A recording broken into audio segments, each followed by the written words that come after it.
अस्सलामु अलैकुम वरहमतुल्लाहि वबरकातुहू। उम्मीद करती हूँ आप सब खैर व आफियत से होंगी और ईमान की बेहतरीन हालतों में होंगी। अल्लाह ताला आप तक आने वाले हर शर को खैर में बदल दे, आमीन। आज का हम अपना सबक स्टार्ट करते हैं सूरतुल बकरा की आयत नंबर 244 से। औज़ु बिल्लाहि मिनश शैतानिर रजीम, बिस्मिल्लाहिर रहमानिर रहीम। वक़ातिलो और लड़ो फ़ी सबीलिल्लाहि अल्लाह की राह में, वालमू और जान लो अन्नल्लाह ये कि अल्लाह ताला समीउन सुनने वाला है, अलीमुन खूब जानने वाला है। अब इस आयत में अल्लाह ताला जिहाद की तरफ तरगीब दे रहे हैं। अल्लाह ताला फरमा रहे हैं कि ए मोमिनो, ए लोगो, वक़ातिलो फ़ी सबीलिल्लाह अल्लाह की राह में जंग करो। हमने पिछले सबक में जो आयत पढ़ी उसमें क्या था कि अल्लाह ने फरमाया कि जो लोग मौत के डर से अपने घरों से निकल गए कि हमें जिहाद ना करना पड़े, कि हमें मौत वाक़ई हो जाएगी, तो अल्लाह ताला यहाँ पर दूसरी आयत में बता रहे हैं कि ए लोगो, अल्लाह की राह में जंग करो, अल्लाह की राह में जिहाद करो, अल्लाह की राह में लड़ो। क्योंकि जब तुम अल्लाह की राह पर लड़ोगे, अल्लाह की राह में मारे जाओगे, तो तुम्हारा मारा जाना ज़ाया नहीं जाएगा। तुम्हारी जान जो है वो कुर्बान जो गई अल्लाह की राह में, वो जो कुर्बानी तुमने दी वो हरगिज़ ज़ाया नहीं जाएगी। देखें, एक जंग में एक काफिर भी लड़ता है और एक मुसलमान भी लड़ता है। मौत दोनों को आती है, लेकिन फ़ायदा किसको हो जाता है? मोमिन को, जो ईमान वाला होता है, जो मुसलमान होता है। उसको अल्लाह ताला ने बहुत ज़्यादा फ़ायदे दिए, दुनिया में भी उसके लिए कामयाबी और आखिरत में तो उसके लिए बहुत ही ज़्यादा कामयाबी है। तो जो एक काफिर है इसके बरक्स, वो जब दुनिया में मरता है तो तब भी उसके लिए रुसवाई है और आखिरत में तो उसके लिए है ही रुसवाई, और उसके लिए ऐसा अंजाम है जो अल्लाह ताला ने फरमाया कि बदतरीन और दर्दनाक है। अस्तगफिरुल्लाह, अल्लाहुम्मा ला तजअलना मिनहुम। तो यहाँ पे अल्लाह ताला फरमाते हैं कि ए मोमिनो, ए लोगो, अल्लाह की राह में लड़ो। अल्लाह की राह में लड़ने से परहेज़ ना किया करो। जहाँ पर तुम्हारी ज़रूरत पेश आए फ़ौरन से उठ खड़े हो। ये ना हो कि तुम सुस्ती करो, काहली दिखाओ, बल्कि जैसे ही तुम्हें हुक्म मिले जिहाद करने का तो फ़ौरन से उठ खड़े हो जाओ। कि जो मोमिन होता है उसकी ये निशानी है कि जब उसको जिहाद की दावत दी जाए तो वो फ़ौरन से तैयार हो जाता है। लेकिन जो मुनाफिक होता है, जिसके दिल में निफाक होता है, जिसका दिल कमज़ोर होता है, जिसका ईमान पुख्ता नहीं होता, जब उसको जिहाद का हुक्म दिया जाता है, जिहाद की दावत दी जाती है, तो वो काहली करता है, वो सुस्ती करता है, वो बहाने करता है कि कहीं ना कहीं से उसको कोई ऐसी वजह मिल जाए कि वो जिहाद में ना जा सके। तो अल्लाह ताला फरमाते हैं वालमू और जान लो, इस बात का इल्म रख लो ये कि अल्लाह ताला खूब सुनने वाला और जानने वाला है। यानी जो तुम उज़र पेश करोगे अल्लाह ताला सब चीज़ को जानता है, और अगर तुम अपनी जान को कुर्बान करते हो तो अल्लाह ताला उसको भी जानने वाला है।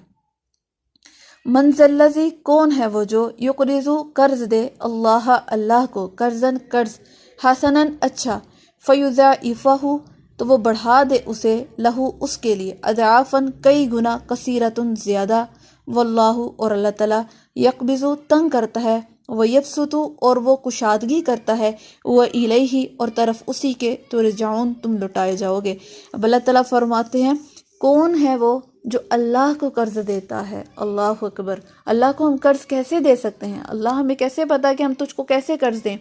अल्लाह ने फरमाया कि तुम अल्लाह की मखलूक से मोहब्बत करो, अल्लाह तुमसे मोहब्बत करेगा। तुम अल्लाह की मखलूक पर खर्च करो, अल्लाह तुम्हें और ज़्यादा देगा।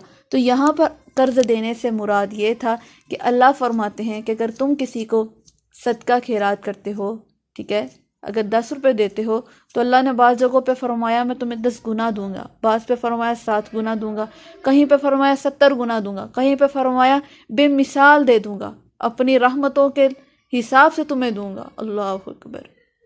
तो यहाँ पे भी अल्लाह ताला फरमाते हैं कौन है वो जो अल्लाह से सौदा करता है। किस चीज़ का सौदा? कि अल्लाह से कर्ज का। कौन है जो अल्लाह को कर्ज देता है? ऐसा कर्ज जो वो बढ़ा दे। हम किसी को कर्ज देते हैं तो कर्ज जब देते हैं तो वापस हमें कितना मिलता है? उतना ही मिलता है जितना हमने दिया होता है, ठीक है, ऐसे ही है ना। तो इसमें एक इंसान की आजमाइश भी है कि अल्लाह फरमाते हैं कौन है जो अल्लाह को कर्ज देता है। दुनिया में हम किसी को पैसे देते हैं तो हमें पता होता है कि दुनिया में हमने पैसे दिए हैं तो दुनिया में ही हमें लौटाए जाएंगे, ठीक है, ऐसे ही है ना। लेकिन यहाँ पर हम अपनी आखिरत का सौदा कर रहे हैं। کہ آج ہم نے دنیا میں خرچ کیا تو ہم اس بات پر یقین رکھ رہے ہیں کہ ہم نے یہ اللہ پر قرض دیا تو اللہ تعالیٰ قیامت کے روز ہمیں ڈبل دگنا تگنا اللہ اپنی حساب کے مطابق یعنی بے مثال ہمیں دے گا. ایسا ہی ہے نا.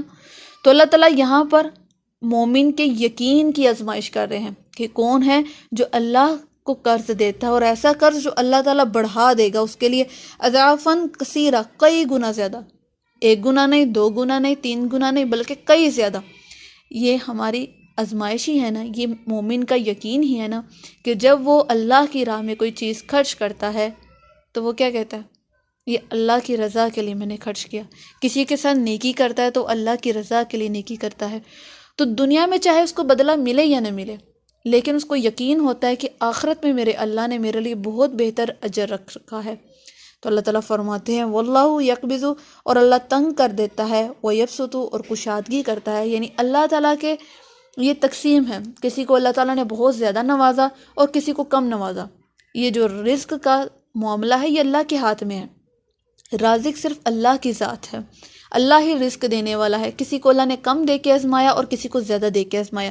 زیادہ والے کو کیسے آزمایا کہ اللہ کی نعمت پر شکر ادا کرتا ہے کہ نہیں کرتا، اس میں سے لوگوں کو ان کا حق دیتا ہے ہی نہیں دیتا.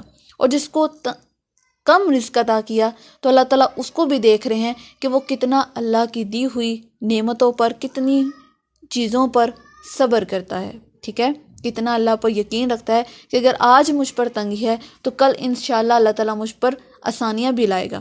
تو اللہ تعالیٰ فرماتے ہیں وَإِلَيْهِ تُرْجَعُونَ، اور طرف اسی کے تم لوٹائے جاؤ گے. ایسا نہیں ہے کہ جس کو زیادہ ملا تو وہ دنیا میں رہ جائے گا، جس کو کم ملا وہ جلدی چلا جائے گا. اللہ تعالیٰ فرماتا ہے تم سب کے سب اللہ کی طرف لوٹائے جاؤ گے. یہ تمہارا مال، یہ جو تم نے کھایا پیا، یہ سب کچھ یہیں رہ جائے گا، لیکن جو باقی رہ جائے گا وہ کیا ہوگا؟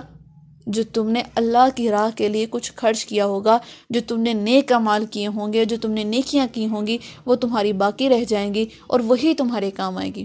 اللہ کے نبی نے فرمایا جو تم نے کھایا وہ ہضم ہو گیا، جو پہنا وہ پرانا ہو گیا، اور جو تم نے خرچ کیا یعنی جو تم نے اللہ کی رضا کے لیے صدقہ خیرات کیا یعنی خرچ کیا، وہ تمہارا باقی رہ گیا. باقی رہنے سے مراد یعنی تمہارے لیے وہ آخرت کے لیے سیو ہو گیا. اللہ کے ساتھ تم نے ایک کمیٹی ڈال دی کہ اللہ کے پاس تم نے یہ سیو کر لیا، تم کئی گنا زیادہ تمہیں